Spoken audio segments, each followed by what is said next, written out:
주 내 소망을 주 떠나기 원합니다. 이전보다 더 가까이 가기 원합니다.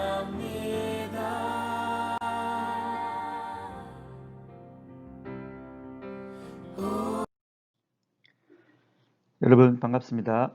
오늘은 삶을 변화시키는 시편 읽기 세 번째 시간으로 시편 3편을 함께 살펴보도록 하겠습니다. 우리가 앞에서 살펴보았던 대로 시편 1편과 2편은 전체 시편의 책을 여는 그 서론 역할을 했었죠.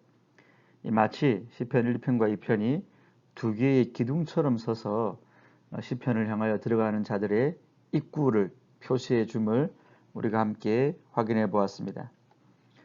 그리고 이어서 오늘 함께 볼 시편 3편은 이 시편 전체가 5권, 5권으로 이렇게 묶음집으로 되어져 있거든요. 그 5권으로 묶어져 있는 시편의 제1권에 속합니다. 시편 1권은 제3편부터 41편까지인데 1권 중에서 단 두 시편, 곧 시편과 33편을 제외하고는 모두 다윗을 시편의 저자로 밝히고 있습니다. 그러니까 시편 1권은 3편부터 41권까지인데 그 중에서 시편과 33편을 제외하고는 다 다윗이 저자이거나 혹은 다윗과 관련된 시들임을 우리가 기억할 필요가 있습니다. 근데 사실 뭐 꼭 다윗이 저자라고 기록이 되어져 있지 않더라도 이 시편 2편 같은 경우에도 이 표제어가 없어도 우리 베드로가 사도행전 4장 25절에서 이런 말을 합니다. 또 주의 종 다윗의 입을 통하여 성령으로 말씀하시기를 어찌하여 열방이 분노하며 족속들이 허사를 경영하였는고 라고 했습니다. 여기 보면 지금 베드로가 시편 2편을 인용했는데 그 바로 다윗의 입을 통하여 라고 했죠. 그러니까 시편 2편에 다윗이 저자라는 그런 표제가 기록되어 있지 않더라도 베드로는 또 신약의 저자는 시편 2편이 다윗에 의해 기록되었다라고 우리에게 가르쳐주고 있습니다. 그러니까 우리가 시편에서 뭐 다윗이 지었다라고 기록이 남아있지 않은 시라 할지라도 또 다윗이 저자할 수도 있는 거죠, 여러분. 그러니까 시편 1권에 아까 앞에서 말씀드린 대로 시편과 33편을 제외하고는 다 다윗의 시라고 했는데 사실 시편과 33편도 혹시 다윗이 또 저자일 수도 모르는 거죠, 여러분. 자, 제가 앞에 이렇게 좀 거창하게 다윗과 관련해서 시편을 설명했던 이유가 있습니다, 여러분. 왜냐하면 우리가 이제 시편 150편을 다룰 텐데 대부분의 사람들은 시편을 각 편을 통해서 이제 은혜를 받고 각 편의 주제에 좀 이렇게 집중하는 성향이 있습니다. 물론 시편 각 편이 가지고 있는 주제가 있고 또 거기서 우리가 받을 수 있는 개인적인 유익들이 분명히 있을 것입니다. 그러나 우리가 하나님 말씀을 대할 때 우리가 성경 전체도 어떤 구약과 신약이라는 언약의 관점으로 맥을 짚을 때 성경이 좀 이렇게 하나로 꿰이게 되는 우리의 역사를 경험하게 되는 것처럼 많은 학자들은 시편도 그러면 어떤 주제가 있지 않을까? 시편을 하나로 이렇게 묶어주는 뭔가 구성 요소들이 있지 않을까라는 연구를 많이 했습니다. 물론 각각의 연구가 어떤 성과가 있기도 하고 또 부족한 부분이 있기도 합니다. 그렇지만 현재까지 진행된 연구에 의하면 이 시편은 단순하게 150편의 각각의 시들을 이렇게 그냥 파편화해 놓고 또 각각의 시편을 통해서만 우리가 은혜 받을 수 있는, 그러니까 연결되어 있지 않은 어떤 공통된 어떤 주제가 없는 그런 묶음이 아니라 어떤 흐름이 있고 구조가 있다는 사실까지는 거의 모든 학자들이 동의를 하고 있습니다. 그래서 오늘은 제가 시편 3편을 해석해 드리면서 그 부분을 먼저 좀 여러분들에게 말씀을 드리고 시작을 해 보려고 합니다. 각 시편의 배열이나 어떤 시편을 편집한 자들이 이런 무작위로 한 게 아니고 그들의 어떤 목적과 의도를 가지고 했고, 물론 그들의 목적과 의도 뒤에는 우리 하나님의 섭리하심이 분명히 있다라고 말씀드릴 수 있습니다. 그 관련해서 팔몰 로버트슨이라는 유명한 언약 신학 학자가 있습니다. 이 팔몰 로버트슨은 그의 책 시편의 흐름에서 이 시편의 5권을 통과하는 구속사적 그리고 역사적인 진행 과정이 분명하게 존재한다라고 우리에게 가르쳐 주고 있습니다. 우리가 앞에서 살펴보았던 대로 시편 1, 2편이 전체 시편의 입구를 바치고 기둥처럼 존재했던 것처럼 구두 시편에서 율법과 메시아가 강조되는 것 역시 이 시편의 의도와 흐름이 있음을 보여주는 하나의 증거입니다. 근데 이제 이 팔몰 로버트슨이라는 학자는 화면에 보시는 대로 이런 시편 전체를 각각의 권이 이런 큰 주제가 있다라고 우리에게 가르쳐 주고 있습니다. 그래서 제1권 3편부터 41편은 어떤 대결 구도가 나타나고 있고, 제2권인 42편부터 72편까지는 교류, 제가 좀 더 구체적으로 나중에 말씀드릴게요. 제3권은 73편부터 89편까지인데 어떤 황폐화, 또 제4권은 90편부터 106편까지인데 성숙, 또 제5권은 107편부터 150편까지인데 완성이라고 되어져 있습니다.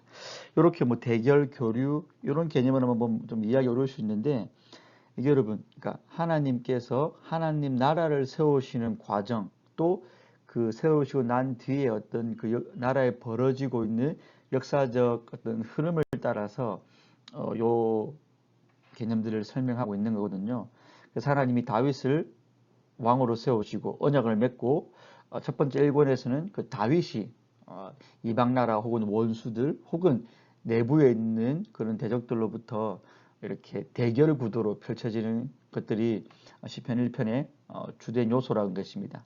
그리고 이거는 다윗의 왕국이 솔로몬을 거치면서 흥왕하게 되고, 그를 통하여서 열방들과 교류하는 모습들이 나타나고 있고요.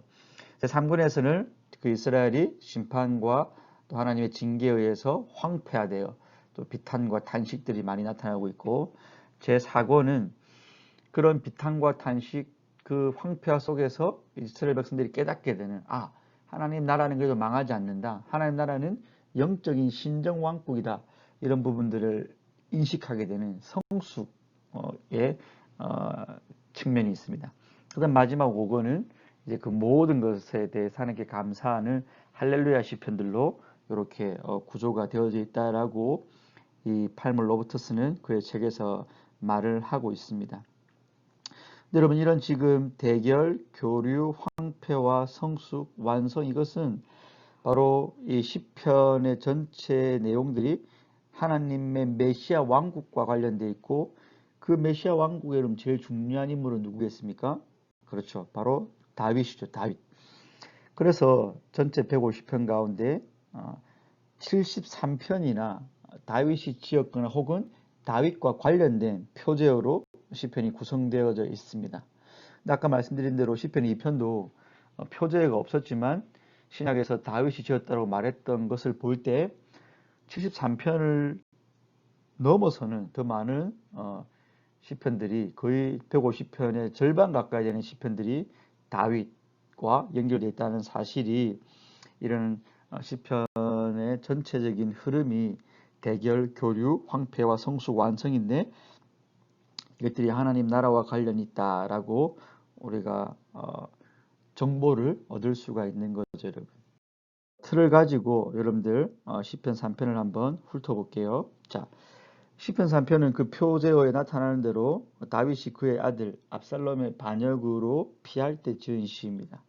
이 시편 3편은 보시면 1절과 2절에서는 이 다윗이 자신을 에워싸고 있는 많은 원수에 대한 탄식을 하고 있고, 3절과 4절은 그런 환난 중에라도 하나님에 대한 신앙을 고백하고 하나님의 도우심을 간구하고 있고, 끝으로 5절과 8절은 그 하나님을 향한 신뢰와 확신을 기록하고 있는 부분이죠. 자, 그런데 여러분 보세요. 아까 이 시편 전체는 다윗의 어떤 개인적인 탄식이라 할지라도 다윗의 위기는 다윗 언약의 위기죠, 여러분. 이걸 잘 기억해야 됩니다. 그러니까 다윗이 사실 어떤 개인적인 대적들로부터의 위협과 질병과 죄에 대한 징계로 이렇게 흔들리고 탄식하고 고난받을 때 개인적으로 간구하는 것 같지만 그건 결국 하나님 나라 백성들 전체와 관련이 있는 거죠. 왜? 다윗이 잘못되면 하나님 나라가 언약 자체가 이제 폐기되는 거잖아요. 그럴 수 없기 때문에 다윗은 항상 다윗 자신이 그 언약 속에서 어떤 위치에 있는지를 알았고 공동체성을 띠고 있다는 사실을 알았습니다.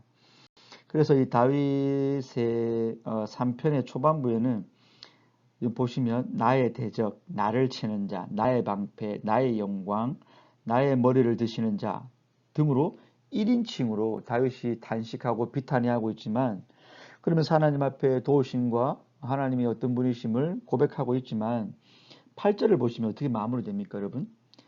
구원은 여호와께 있사오니 주의 복을 주의 백성에게 내리소서로 마무리하고 있죠. 그러니까 이런 시편의 지금 8절의 표현은 다윗 언약의 또 다른 당사자인 다윗의 위기와 비극이 이스라엘 백성 전체를 위협하는 것이며 다윗의 구원은 이스라엘 전체가 받을 복과 결부되어 있다는 거죠, 여러분. 중요한 거죠. 여러분들이 시편 3편을 읽으면서 이 다윗이 대적들로 인한 환난 가운데 이 비탄의 소리를 냈던 것처럼 여러분도 여러분 주변의 어떤 그런 어려움들을 통하여서 하나님 앞에 간구하고 하나님 앞에 도우심을 요청할 수 있습니다. 그리고 다윗도 하나님의 어떠하신 방패고 나의 영광이고 내 머리를 드는 역전시켜버리는 하나님이라고 고백했던 것처럼 여러분도 그런 개인적인 일신상의 여러 가지 문제들 가운데 내 마음을 두렵게 하고 불안하게 하고 번민에 빠뜨리는 문제들 가운데 이런 고백을 해야 됩니다, 여러분. 이게 여러분들 개인적인 고백이 돼야 됩니다. 그리고 그렇게 할 때 하나님은 5절과 6절의 표현대로 내가 누워 자고 깨었으니 여호와께서 나를 붙드심이로다 천만인이 에워싸 진친다 하여도 나는 두려워하지 아니하리다. 그러니까 개인적으로 하나님과 이런 관계가 인격적인 관계가 연결된 사람은 천만인의 대적보다 단 한 분 하나님을 더 의지해서 편안하게 누워 자고 깨는 이 뭡니까? 외부 환경은 소음돌을 친다 할지라도 내면에 하나님이 주시는 담대함과 평안함과 안식을 누릴 수 있다라고 말을 하는 겁니다. 자, 근데 중요한 건 여러분, 아까 말씀드린 대로 이 다윗 시편이 비록 다윗 개인의 사건에 대한 고백과 탄식이라 할지라도 다윗 개인의 어떤 결과로 끝난 게 아니라 다윗이 말했던 것처럼 주의 복을 주의 백성에게 다윗 한 명의 어떤 그런 위기와 회복이 이스라엘 백성 전체의 위기와 회복과 연결되어 있던 거죠. 여기서 여러분들이 바로 예수 그리스도까지 나가야 되는 겁니다. 그러니까 여러분들이 이런 시편을 볼 때 항상 1차적인 의미와 2차적인 적용을 같이 해야 됩니다. 1차적인 건 당연히 다윗에게 자기 아들 압살롬이 아버지를 반역하는 그런 위기 상황 가운데 다윗이 비탄하면서 하나님께 간구하고 하나님으로 말미암아 소망을 갖게 되는 그런 거죠. 그러니까 이런 1차적인 의미도 여러분들이 분명히 누릴 수 있어야 됩니다. 여러분들의 개인적인 삶 가운데 특별히 여러분 오늘 시편을 보면 대적들이 야 하나님이 너 구원 안 할 걸? 이라고 비꼬거든요. 근데 그때 다윗은 주님이 나의 구원이십니다라고 말하면서 그 대적들의 말을 반박하고 이렇게 파괴시켜 버립니다. 우리의 상황이 그럴 수 있죠, 여러분. 내 상황이 하나님이 나한테 간섭하지 않으시는 것 같고 위로하지 않으시는 것 같고 함께하지 않으시는 것 같을 때 우린 그 하나님의 일하심을 보며 나아가야 되는데 중요한 건 이 다윗의 고백과 상황 가운데서 여러분들이 예수 그리스도를 봐야 된다는 거죠. 다윗 한 명에 의해서 이스라엘 백성의 복이 갔던 것처럼 그리고 이 다윗 언약 자체가 예수님에게 완성이 됐잖아요, 여러분. 그것처럼 예수님을 통하여 우리가 받는 복이 바로 다윗이 받았던 복과 똑같다는 겁니다, 여러분. 그래서 우리가 이 시편을 구속사적으로 그리스도 중심으로 해석한다는 것이 바로 우리의 묵상이 그리스도에게까지 미쳐야 된다는 것을 제가 강조해서 말씀을 드리는 겁니다. 그러니까 여러분들이 내가 아무리 기도를 열심히 하고 내가 아무리 다윗처럼 고백을 한다 해도 예수님을 통해서 그 복을 받는 거지 예수님과 먼 묵상, 예수님과 상관없는 신앙생활, 예수님을 배제하는 개인경건 다 자기 열심으로 할 때가 많다는 거죠. 아, 내가 해봐야지. 아, 내가 이겨내봐야지. 아닙니다, 여러분. 시편을 읽고 나서 내가 해봐야지로 가는 게 아니고 그렇게 하게 하시는 예수님 그분께로 나아가야 됩니다. 우리가 시냇가에 신교제 됐죠, 여러분. 예수님께 신교해질 때 예수님 안에서 언약의 대표이신 은혜 언약의 대표이신 예수님 안에서 그 모든 복들이 우리에게 주어지는 겁니다, 여러분. 그래서 여러분들이 훈련을 하셔야 되고 여러분들이 정말로 거룩한 시간을 구분해서 하나님 앞에 자신을 묵상에 온전히 들을 때 이런 은혜를 누릴 수 있을 줄로 믿습니다. 그래서 여러분들에게 정말 우리가 진부한 표현이지만 문제가 아니고 내가 얼마만큼 그분을 의지하느냐 이런 말 많이 하는데 그걸 누리셔야 돼요. 진짜 문제가 아니고 다윗도 천만인이 에워쌌지만 하나님을 의지할 때 이겼잖아요. 우리가 이걸 누려야 됩니다. 그럼 어떻게 누리느냐? 우리는 내 환경 속에서도 예수님께로 피하고 나를 대표하여 십자가에 죽으시고 부활하셔서 나에게 하늘에 신령한 모든 복을 지금도 한량없이 부어주시는 예수님을 깊이 묵상하고 그분 안에 거하기를 노력하고 그분과의 교제를 내가 애를 써서 이렇게 그 교제로 나아갈 때 여러분들에게 놀라운 복이 임할 줄로 믿습니다. 그래서 청년들이 시편을 묵상하면서 그런 은혜를 맛보기를 주님의 이름으로 정말 축원드립니다. 주 내 소망을 주 떠나기 원합니다. 이전보다 더 가까이